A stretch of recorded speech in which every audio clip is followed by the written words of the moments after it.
What if I told you the same medication you take to stay healthy might quietly be draining your sexual performance?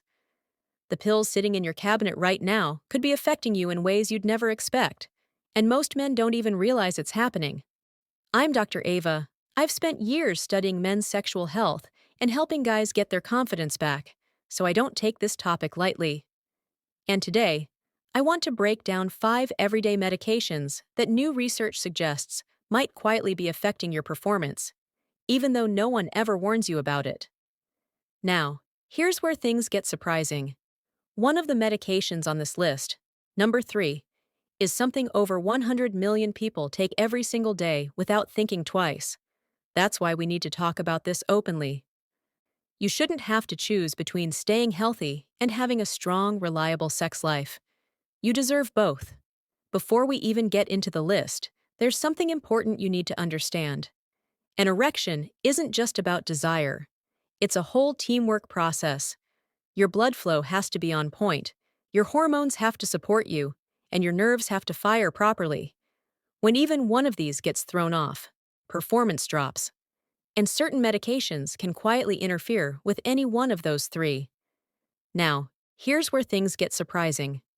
One of the medications on this list, number 3, is something over 100 million people take every single day without thinking twice.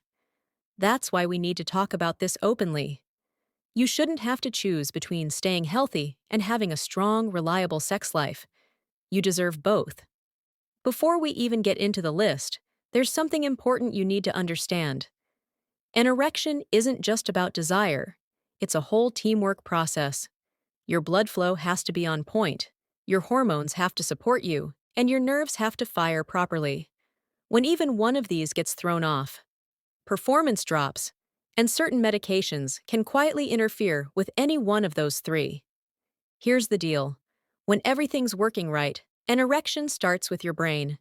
You see, hear, or feel something that turns you on, and your brain sends the signals. Those signals tell the blood vessels in your penis to relax. Blood rushes in, gets trapped, and boom, you get an erection. But medications? They can quietly throw a wrench into this process in 3 major ways. First, some mess with your cardiovascular system, cutting down blood flow. Imagine trying to fill a balloon through a kinked garden hose. That's what it's like. Second, some interfere with your nervous system, so the signals between your brain and penis get scrambled.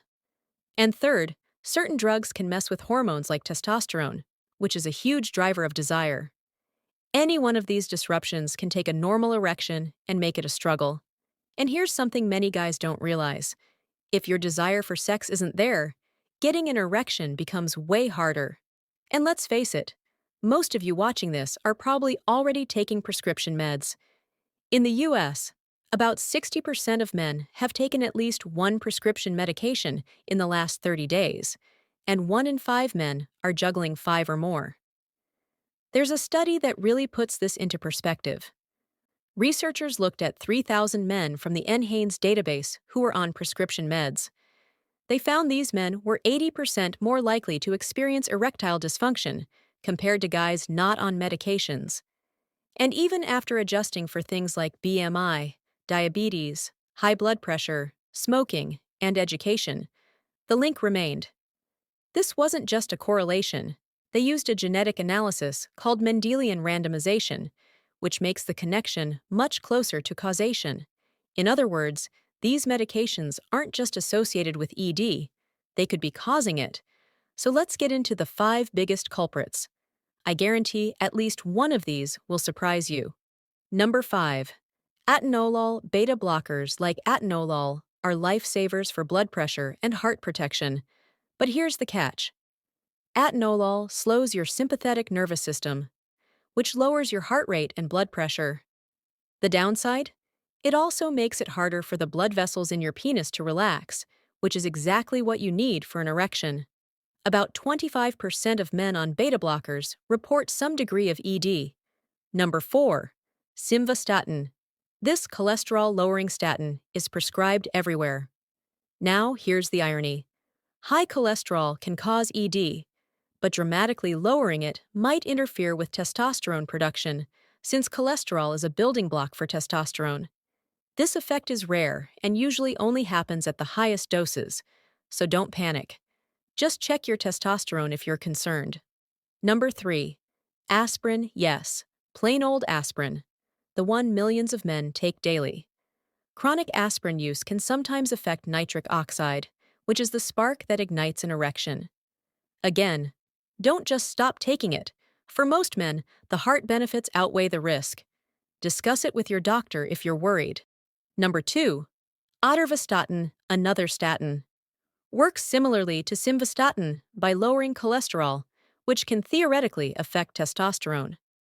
The key takeaway: protecting your heart and managing cholesterol is still critical, but it's good to be aware of the possible side effects.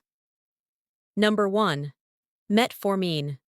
This one tops the list, and we'll break down exactly why it can interfere with sexual performance.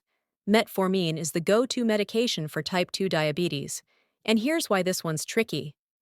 Diabetes itself is a major cause of erectile dysfunction. Nearly half of men with diabetes experience it.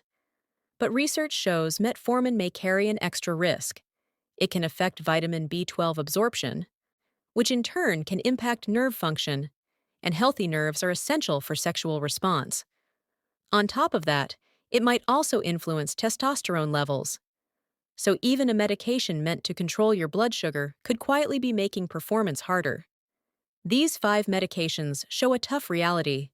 Sometimes the very drugs that protect your heart, manage your cholesterol, or control your blood sugar can interfere with the one thing that makes you feel confident in the bedroom. That's why understanding this is so important, because knowledge is your first step toward taking back control. Now, before you run to your medicine cabinet and toss everything out, stop and take a breath. Doing that could be downright dangerous, even life-threatening. Here's the reality: the conditions these medications treat, high blood pressure, high cholesterol, diabetes, are far more dangerous to your health and sexual function than the medications themselves.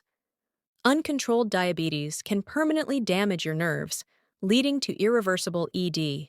Untreated high blood pressure can trigger strokes, and high cholesterol can cause heart attacks.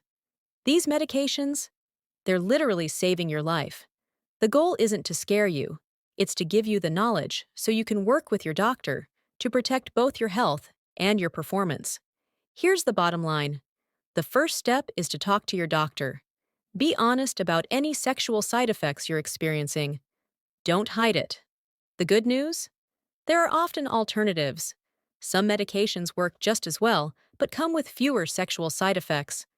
For example, you might switch from a beta blocker to an ACE inhibitor, or try a different statin for cholesterol. Second, and this is huge, optimize your lifestyle. Regular exercise, a healthy diet, quality sleep, and managing stress aren't just good for your heart and hormones. They're game changers for sexual performance. Stress in particular can wreck everything, so making it a priority is key.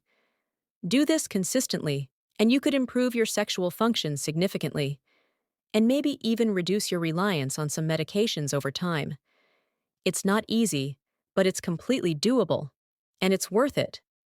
Third, if changing medications isn't an option, you can talk to your doctor about adjusting the timing, or maybe lowering the dose safely. But whatever you do, don't ignore the problem. Erectile dysfunction isn't just a bedroom issue. It's often a canary in the coal mine. It can show up long before a heart attack or other serious health problems. Recognizing it, talking to your doctor, and getting evaluated is your first step in taking control.